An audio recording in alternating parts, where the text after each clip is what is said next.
जीवन एक संघर्ष, जीवन एक सुखमय, जीवन एक दुखमय। बोलने से कितना आश्चर्य लगता है, आनंद लगता है, मधुर लगता है। माँ का कोख से जब हम संचार हुआ, संघर्ष उसी दिन से ही हम लोग को चालू। जीवन संघर्ष का बारे में मैं वो एक दंपति के बारे में बताऊंगा। जब आप लोग को आज केवल खुशी नहीं होगा, केवल दुख ही दुख ही मिलेगा। आइए, मुझे बोलना शोभा नहीं देता ये बात, लेकिन मजबूर हूँ। समय को साक्षी रखकर बोलना पड़ता है। मैं इसे क्या चीज बोलने जा रहा हूँ कि मुझे बोलना नहीं चाहिए। राम काका गांव में और राम काकी गांव में छोटा सा एक झोपड़ी में रहते थे। आधा एकड़ जमीन, खेती किसानी करते करते एकलौता बेटा श्याम, उसको इंगुली पकड़ के स्कूल में पढ़ने लिए। और राम काका श्याम को बड़ा लाड़ प्यार में बढ़ा दिया।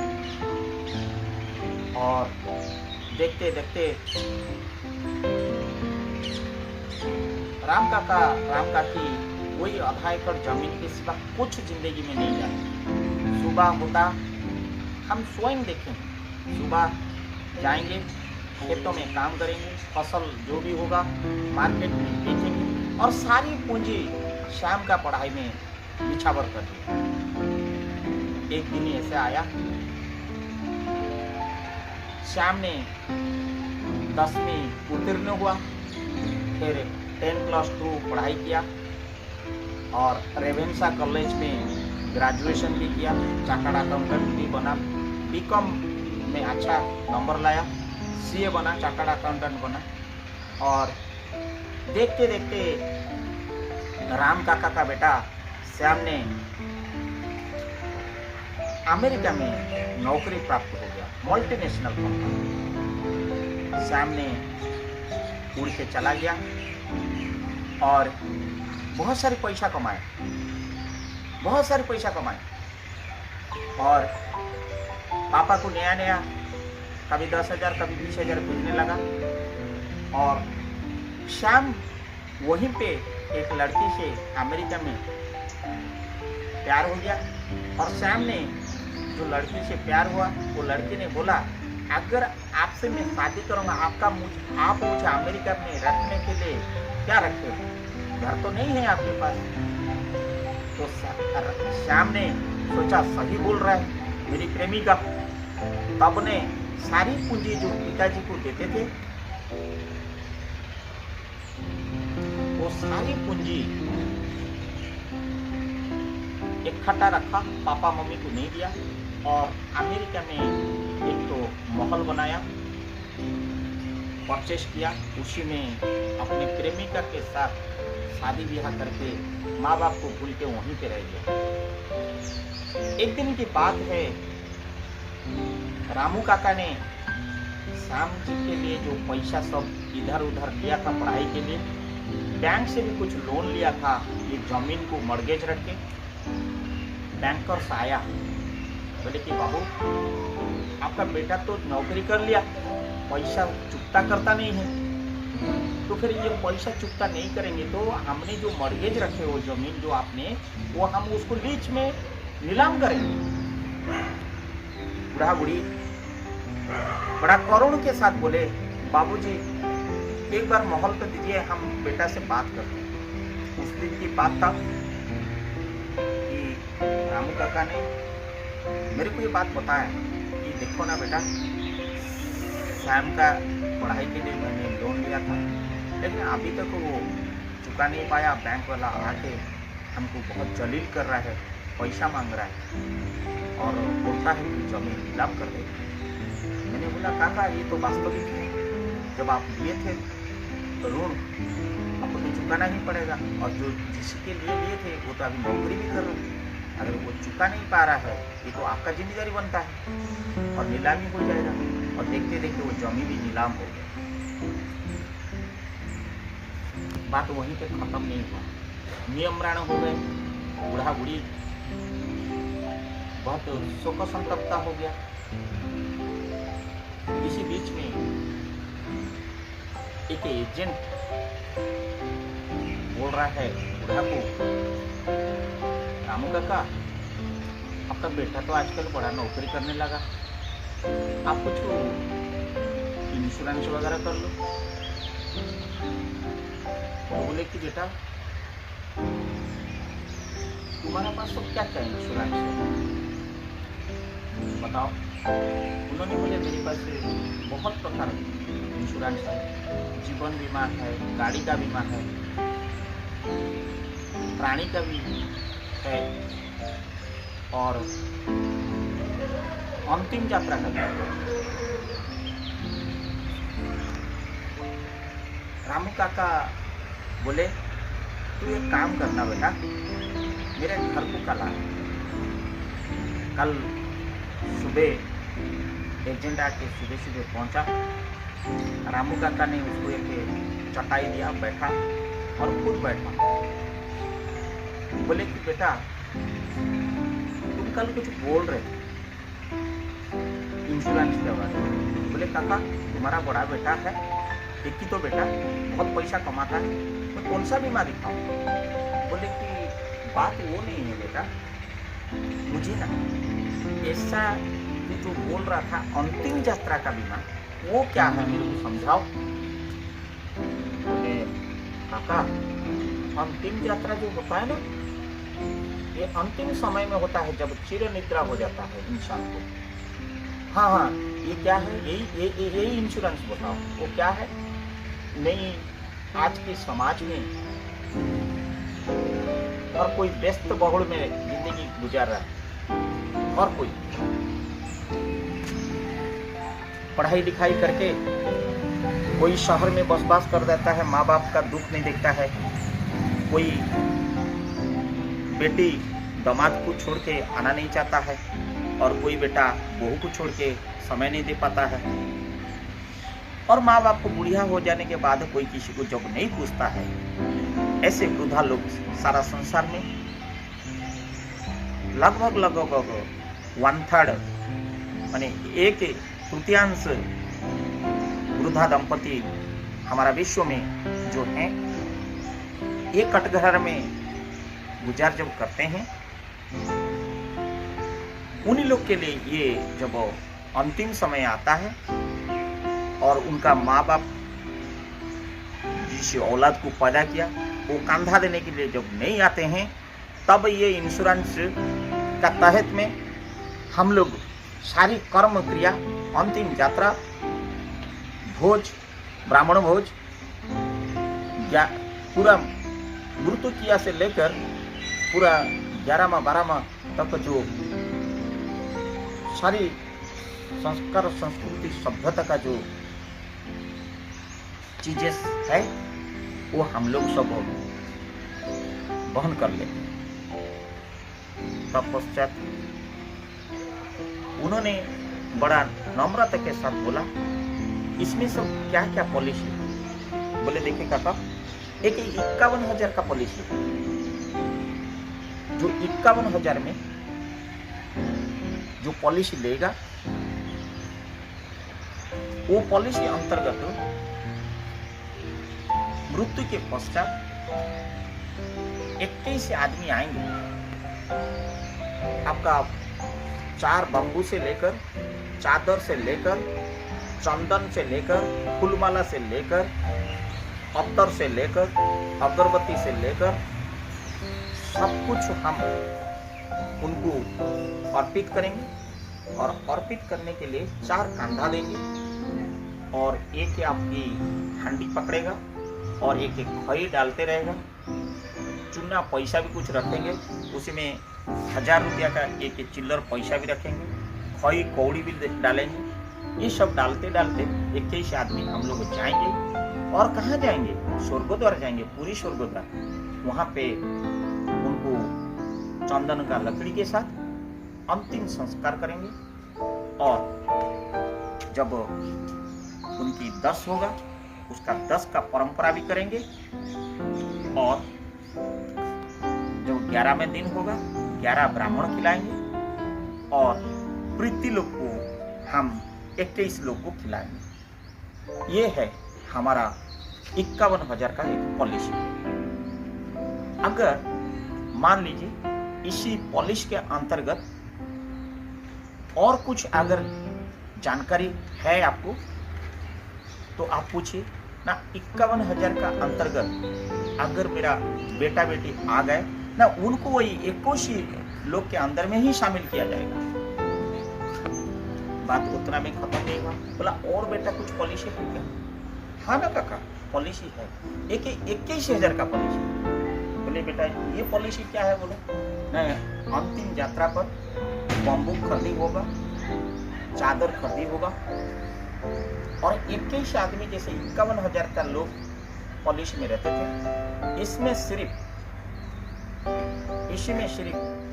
11 लोग रहेंगे कांधा देने के लिए। 4 2 आदमी खई कौड़ी और ये हंडी पकड़ने के लिए, और 2 आदमी दफनाने के लिए खुदाई करेंगे मिट्टी को, और 3 आदमी जो है वहां पे समाधि के स्थल में उपस्थित रहेंगे। लेकिन ये काका स्वर्गद्वार में नहीं होगा, ये कोई सरकार बनाया हुआ शमशान घाट में दफना दिया जाएगा। और दफनाने के पश्चात सिर्फ 5 लोग हम 10वीं में शामिल करेंगे। और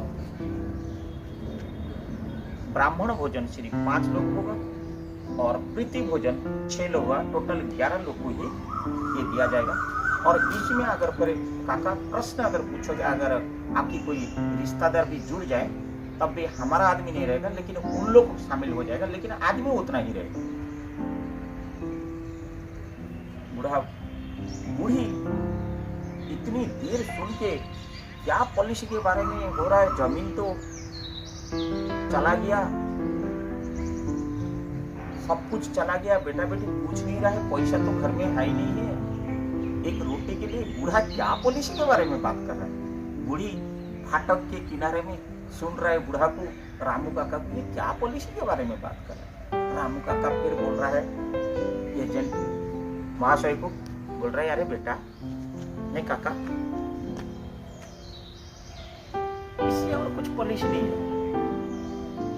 बड़ा नियम बनाने के साथ रोते रोते वो एजेंट बोल रहा है कि काका है ना? बोला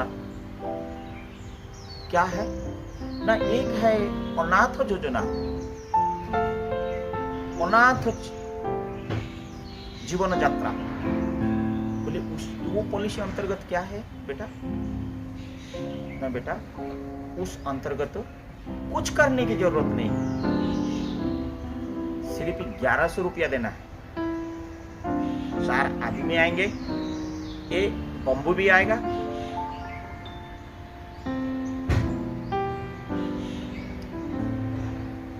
और 4 आदमी के अलावा मैं स्वयं रहूंगा बेटा बन के, आगे भी खई कौड़ी डालूंगा, हंडी भी पकड़ूंगा। ये जो 5वां आदमी रहेगा पॉलिसी में नहीं है, लेकिन आप पूछ रहे हैं तो मेरे को बोलना पड़ता है। और हम नदी में किनारे में जहां जल्दी होगा वहीं पे दफना देंगे, और दशक्रिया भी होगा कोई 4 आदमी को लेके। ब्राह्मण भोजन भी होगा 1 आदमी से, और संपादन कर देंगे। बोले बेटा इसका अतिरिक्त नहीं काका है ना, ये एक आखिरी पॉलिसी है, इसमें कॉम्बो पॉलिसी, डुअल पॉलिसी।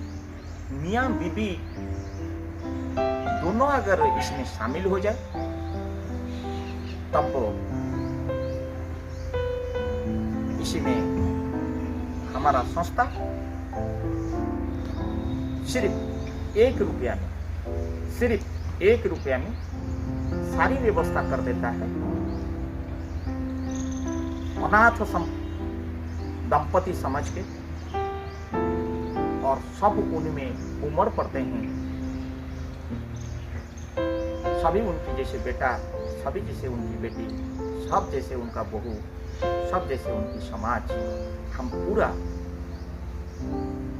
बीमा परिवार या इंश्योरेंस परिवार मेरे को मिला के हम लोग शामिल होते हैं सिर्फ 1 रुपया में। उसी में कोई लिमिट नहीं है।